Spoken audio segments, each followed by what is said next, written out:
Haleluya, Shalom kepada Bapak Ibu Saudaraku yang dikasihi Tuhan dimanapun berada.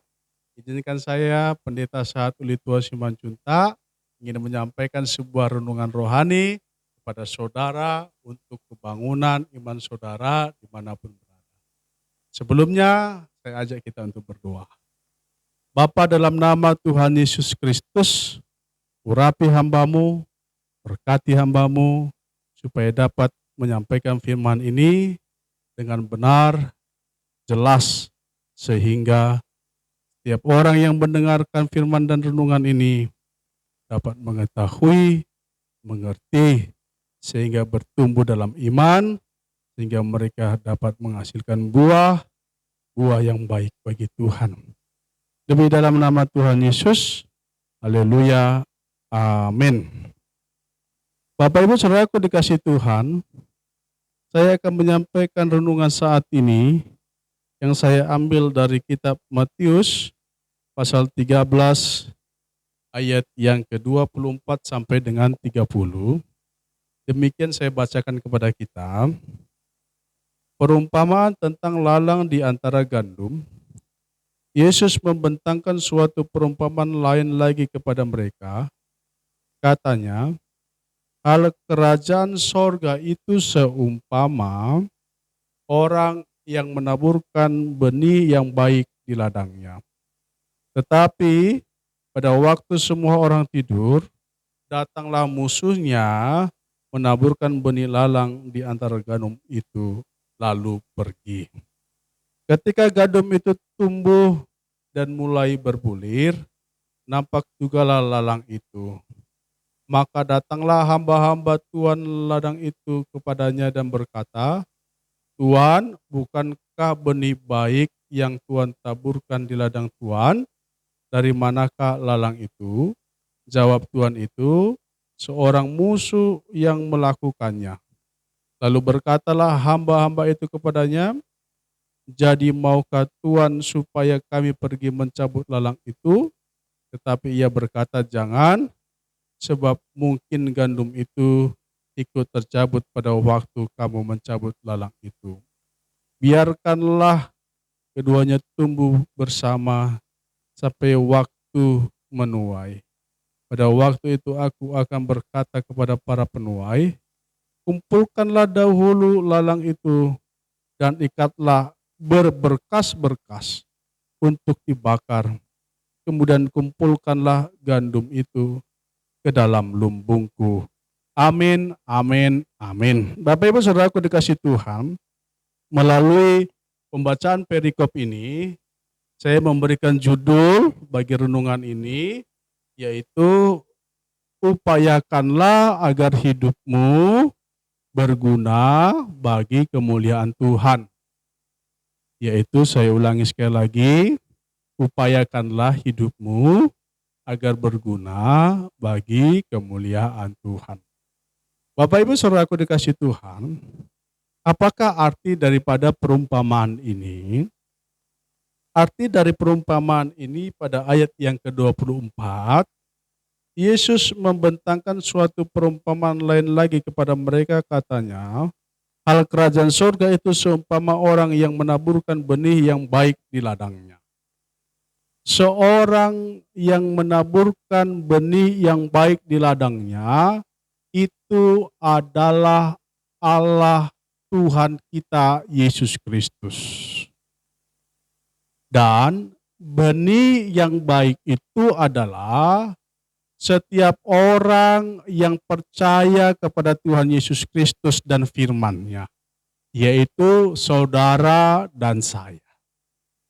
Ladang yang dimaksud di situ adalah dunia tempat kita saat ini berada.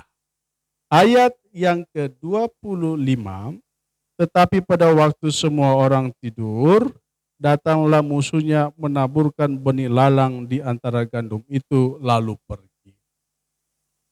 Arti perumpamaan ini adalah musuh yang datang menaburkan lalang itu adalah iblis yang punya niat jahat atau bapa segala orang pendusta atau iblis yang jahat.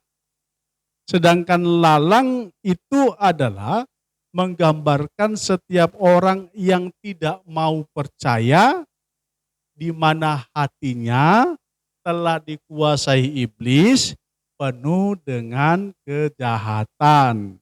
Haleluya. Ayat yang ke-26, ketika gandum itu tumbuh dan mulai berbulir, nampak jugalah lalang itu.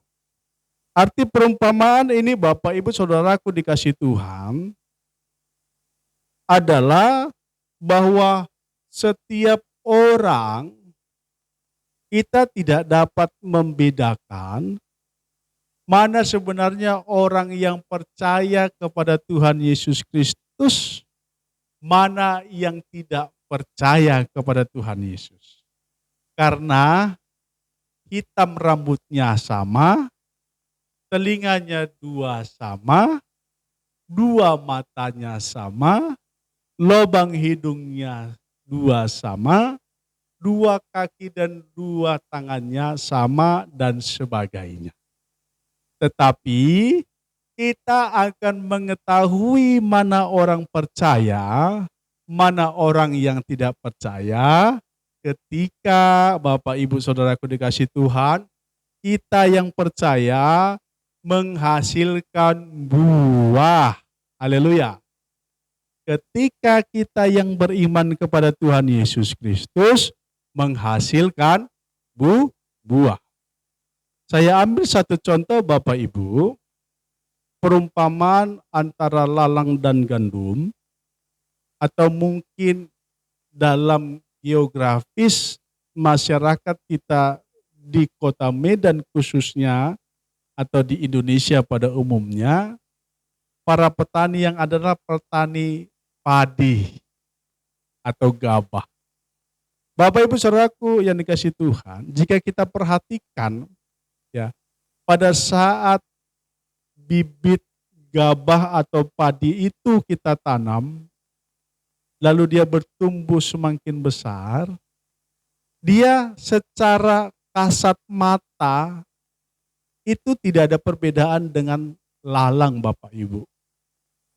Ruas daunnya sama, ujung daunnya sama. Tetapi ada yang membedakan antara lalang dan padi, yaitu ketika padi itu mulai mengeluarkan bulir buahnya.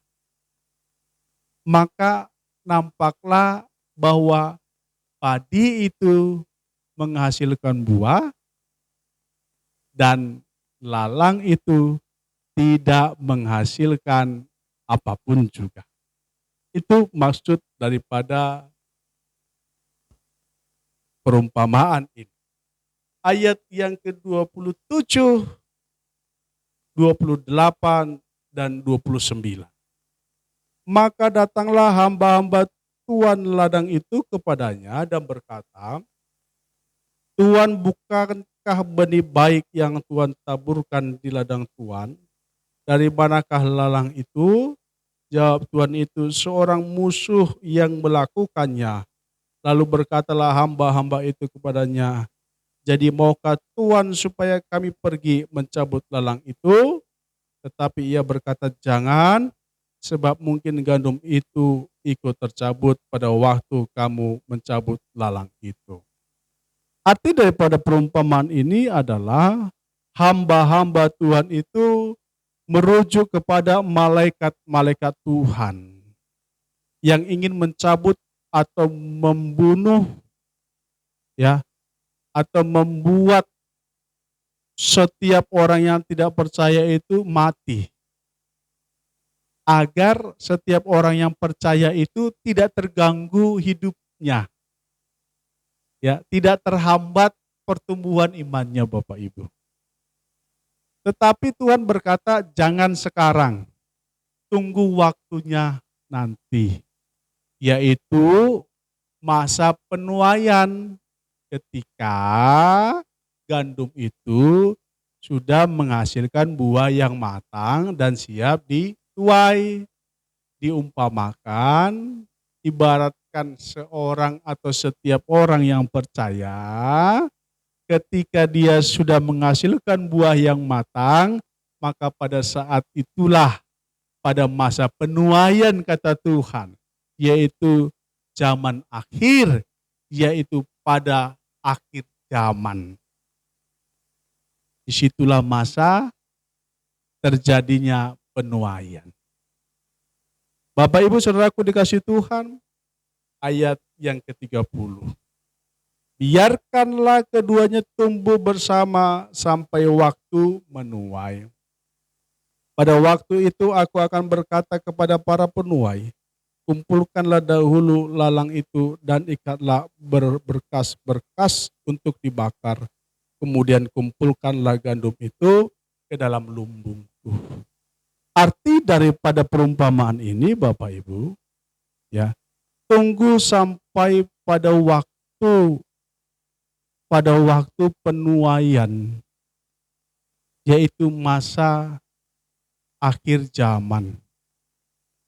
Di zaman yang terakhir ini, Bapak Ibu Saudaraku dikasih Tuhan, maka Tuhan akan menuai setiap orang, siapapun, baik yang percaya ataupun yang tidak mau percaya, yang menghasilkan buah yang baik atau yang tidak menghasilkan apa-apa.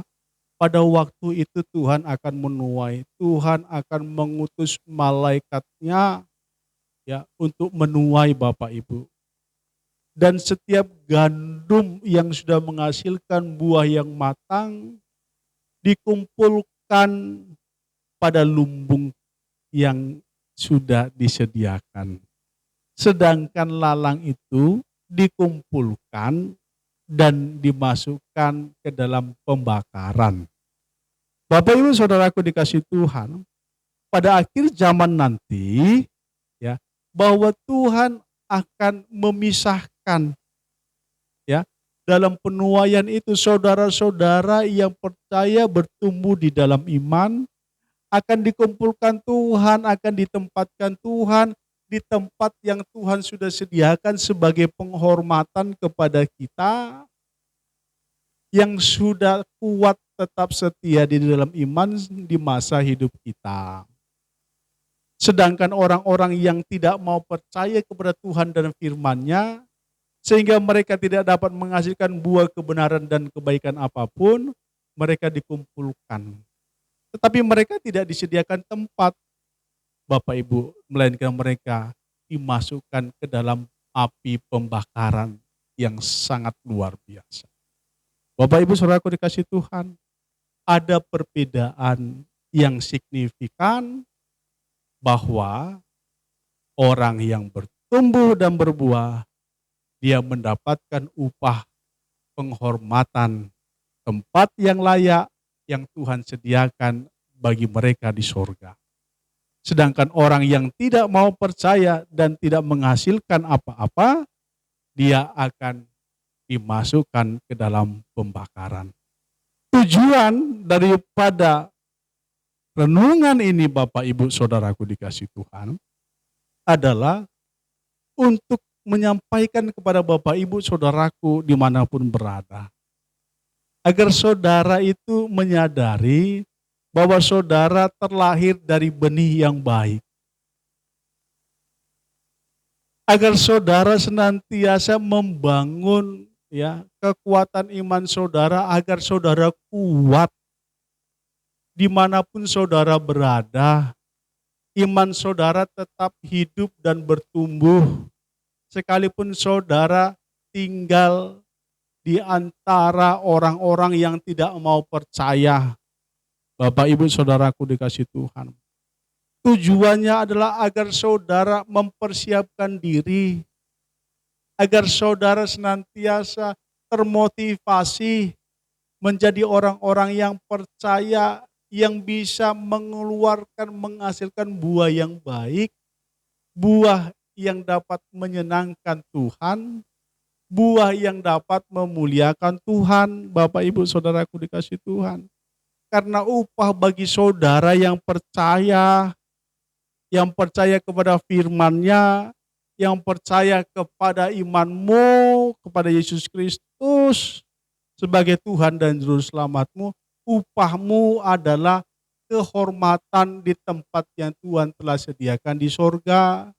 Bapak Ibu Saudaraku dikasih Tuhan, Tuhan berfirman, aku berangkat, aku pulang ke rumah Bapa, aku ada di sana katanya untuk menyediakan tempat bagimu. Bapak Ibu Saudaraku dikasih Tuhan, di dalam Yohanes pasal 14 ayat yang pertama. Bapak Ibu Saudaraku dikasih Tuhan, engkau bukan lalang, engkau bukan orang yang tidak percaya. Tetapi Bapak Ibu Saudaraku dikasih Tuhan, ada pesan tersirat di dalam perumpamaan ini bahwa sifat daripada lalang itu adalah dia menghambat, dia mengganggu pertumbuhan, dia merusak agar gandum itu tidak dapat hidup subur sehingga tidak dapat bertumbuh dan tidak dapat menghasilkan buah. Sama halnya dengan orang-orang yang tidak mau percaya kepada Tuhan Yesus dan firman-Nya, dia punya tujuan agar dapat merasuki saudara, mempengaruhi saudara, agar saudara tidak bertumbuh dalam iman, sehingga saudara tidak dapat menghasilkan buah seperti apa yang diharapkan Tuhan. Oleh sebab itu Bapak Ibu Saudaraku yang dikasih Tuhan, mari ya, pahamilah tujuan daripada renungan perumpamaan ini untuk mengingatkan saudara agar saudara itu dapat memberikan buah yang terbaik bagi Tuhan. Kesimpulannya Bapak Ibu Saudaraku yang dikasih Tuhan, saya mengajak kepada Bapak Ibu Saudaraku sebagai orang Kristiani, ya, upayakanlah agar hidupmu berguna bagi kemuliaan Tuhan. Bagaimanakah agar hidup saudara berguna bagi kemuliaan Tuhan? Yang pertama-tama adalah saudara harus berbuah dulu dalam kebaikan dan kebenaran. Setelah saudara mendengarkan firman ini, mulailah ya bangun iman saudara untuk menghasilkan buah. Seperti apa wujud buah itu? Yaitu tebarkanlah kasih dan peduli kepada setiap orang. Secara khusus adalah orang-orang kudus, orang-orang percaya dimanapun mereka berada. Kalau Bapak Ibu sekarang ini diberkati Tuhan, Tuhan memberkati Bapak Ibu dengan pekerjaan, profesi yang sangat baik, ya. Bapak Ibu punya penghasilan yang cukup dan lebih. Bapak Ibu, saat ini Tuhan mengajak Bapak Ibu untuk menghasilkan buah karena Bapak Ibu bertumbuh di dalam iman. Kalau Bapak Ibu bertumbuh di dalam iman, buah itu harus dapat dilihat oleh Tuhan dan dirasakan oleh setiap orang. Sisihkanlah segala berkat penghasilanmu sedikit untuk pekerjaan Tuhan. Bantulah gereja-gereja yang sedang dalam pergumulan, yang mencari tanah, membangun gedung gereja, menyediakan fasilitas pekerjaan di gereja, menyediakan senantiasa alat musik. Kiranya Bapak Ibu peduli dan membantu. Dan sisihkanlah penghasilanmu untuk membantu orang-orang kudus yang dalam kekurangan, yang tidak sama dengan Bapak Ibu dalam pekerjaan. Sisihkanlah, bantulah. Itulah wujud buah iman Bapak Ibu Saudara bagi kemuliaan Tuhan. Itulah yang dapat dilihat oleh Tuhan dan dapat dilihat oleh siapapun. Sebab Tuhan mengajarkan kasih yang utama dan terutama adalah salah satunya kasihilah sesamamu manusia seperti dirimu sendiri. Bapak Ibu Saudaraku dikasih Tuhan, mari Kesimpulannya daripada renungan ini mengajak Bapak Ibu Saudara untuk berbagi kasih bagi setiap orang yang sedang membutuhkan. Tuhan Yesus memberkati, kiranya Bapak Ibu menjadi orang yang bertumbuh dalam iman dan menjadi orang yang beriman yang menghasilkan buah. Sebab upah bagi Bapak Ibu yang menghasilkan buah adalah surga. Haleluya. Amin. Tuhan Bapa Yesus yang baik, hamba-Mu berdoa memberkati setiap orang-orang yang melihat renungan ini, yang Tuhan telah pelihara mereka, yang Tuhan telah memberkati mereka. Jamah hati, jamah pikiran mereka, agar tujuan hidup mereka dapat menghasilkan buah yang baik bagi Tuhan, yaitu berbagi kasih kepada gereja-gereja, kepada orang-orang kudus yang dalam kekurangan. Berkati mereka dan lindungi mereka, dan berkati kami semua. Di dalam nama Tuhan Yesus Kristus, haleluya, amin. Shalom, Tuhan Yesus memberkati.